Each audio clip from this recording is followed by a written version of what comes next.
Bon, bonsoir, on va faire une petite vidéo, mais pas trop longue, hein. C'est juste pour... bon, il y avait le confinement, mais on reste quand même sur des principes. Il y a des principes, on ne les oublie pas. C'est vraiment le cadre. Voilà, on va dire que les principes sont le cadre. Après, on va mettre des choses dedans. Les choses, peut-être qu'aujourd'hui, ça peut être bon. Demain, on va dire, moi, c'est moins bon, c'est pas bon. On n'avait pas pensé à ça parce que il y a des choses, on n'y pense pas tout le temps. Et c'est ça qui fait justement la richesse de la recherche. Et la recherche... de la boîte à outils qu'on appelle les arts martiaux. C'est ce qu'on met dedans, c'est le contenu, mais le contenu aussi, c'est souvent selon le contexte. Ok. Alors, le cadre, comme je dis, c'est les principes. Ça ne bouge pas. On va changer le tableau, on va peut-être, mais ça sera toujours le même cadre. On va parler par exemple sur les coups de poing. On sait que normalement, donc, si vous avez le soleil derrière, et que vous avancez sur un coup de poing, s'il y a quelqu'un devant vous, il ne doit pas voir le jour qui apparaît sur le coude. Imaginez que vous avez le soleil derrière vous. Si vous faites ça, au moment où vous faites ça, vous voyez, on voit le jour qui va apparaître ici. Le soleil, il va passer là. Si vous mettez devant une glace, on va voir le jour. Le principe du coup de poing, c'est que quand vous avancez, lui, il n'a pas bougé.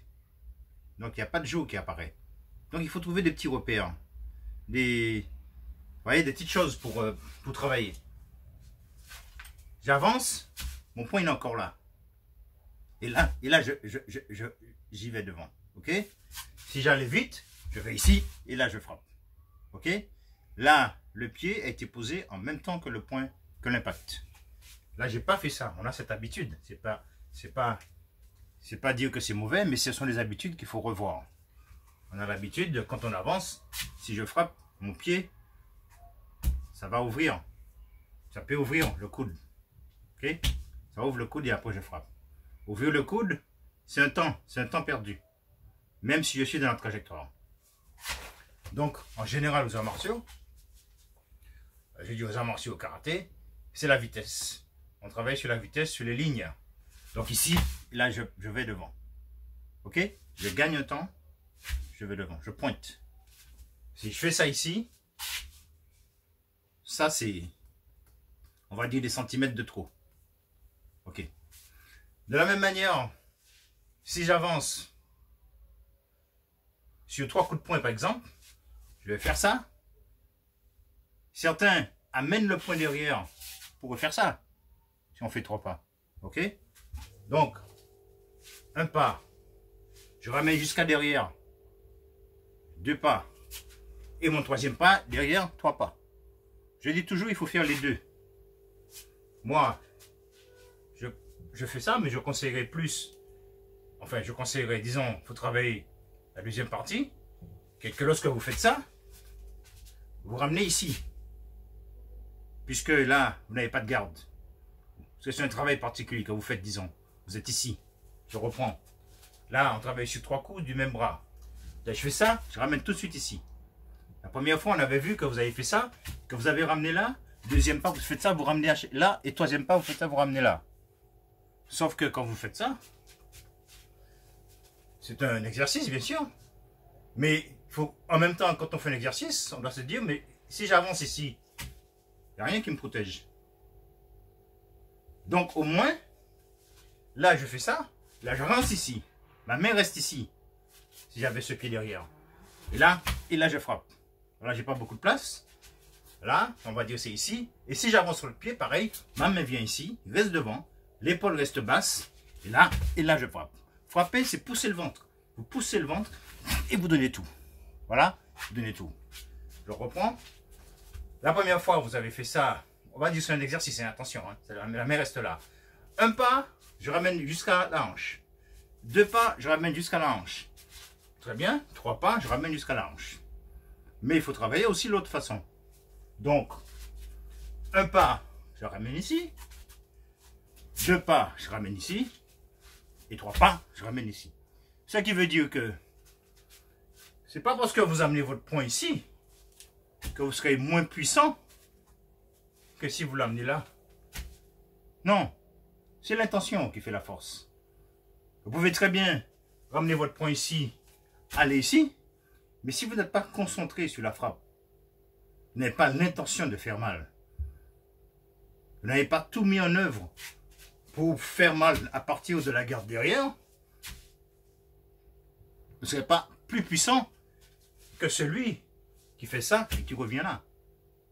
Je peux venir ici et être beaucoup plus puissant que celui qui était derrière.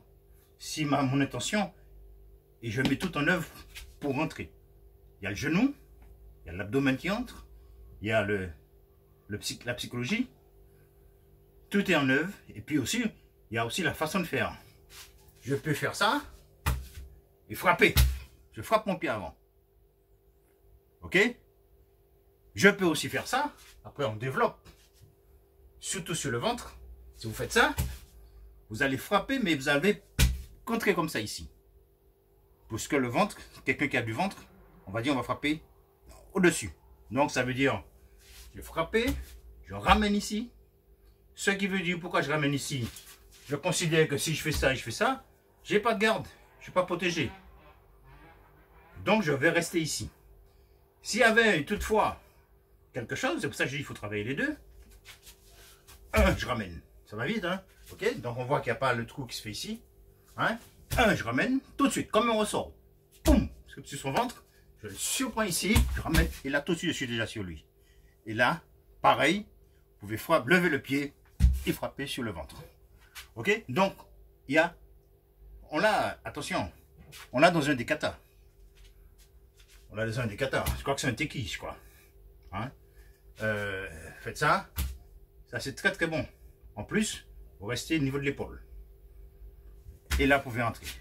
Je crois après, ça fait ça, quelque chose comme ça. Ok? Voilà. Sur ce type de travail. Donc, bien considéré, frapper, c'est un exercice, on ramène.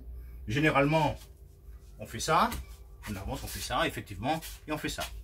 Là, si votre exercice consiste à faire ça, à ramener, on fait ça, on ramène. On fait ça, on ramène très bien. Mais après, il faut travailler aussi. Je fais ça, je ramène ici. Je fais ça, je ramène ici. Je recule, hein. Et je fais ça, je ramène ici. L'épaule basse, c'est important. On va juste finir avec, je ne sais pas si on va appeler ça un vecteur de déclencheur, pour déclencher une technique. On voit souvent, on est bloqué sur une technique. On peut dire, bon, ben, pour me débloquer, je vais trouver une petite chose. Je suis bloqué. Enfin, là, je fais ça pour écouter la vidéo, on va aller assez vite. Je vais bouger mon genou avant. C'est-à-dire, dès que je bouge mon genou avant, donc il faut beaucoup d'entraînement, mon poing il part. Puisque quand je bouge mon genou avant, ma hanche avant, elle avance. Ok? Donc, on va dire pour éviter, déjà, en situation réelle, on est stressé. On va s'entraîner en amont à ce que quand je bouge mon genou avant, hop, ça va déclencher une technique. La technique, ce sera un coup de poing. Donc, je bouge mon genou avant, ça part. Ok, ok? Je bouge. Le genou engage la hanche. On se demande parfois, est-ce que c'est la hanche qui engage le genou? Est-ce que c'est le genou qui engage la hanche? On est déjà dans la recherche. Ou c'est les deux qui vont en même temps.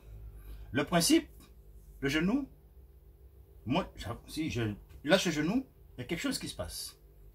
Hop, ça part.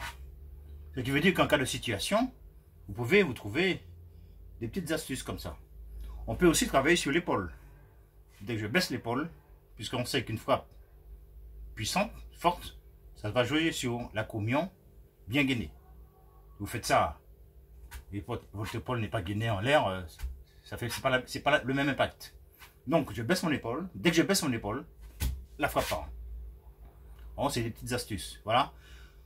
Donc tout ça, c'est pour dire que il y a le stress, il y a des situations, on est stressé. On va trouver j'appelle ça des petits déclics. Vous trouvez des petits déclics pour déclencher une technique. Ok, parce que le stress y fait, on va respirer, etc., etc. Mais parfois, selon les situations, on peut être très stressé. Voilà, alors c'était grosso modo une petite vidéo on va pas dire de déconfinement, mais de remise à niveau. N'oubliez pas cette histoire de cadre. Le cadre, c'est le principe. Ça bouge pas. Ok, à bientôt.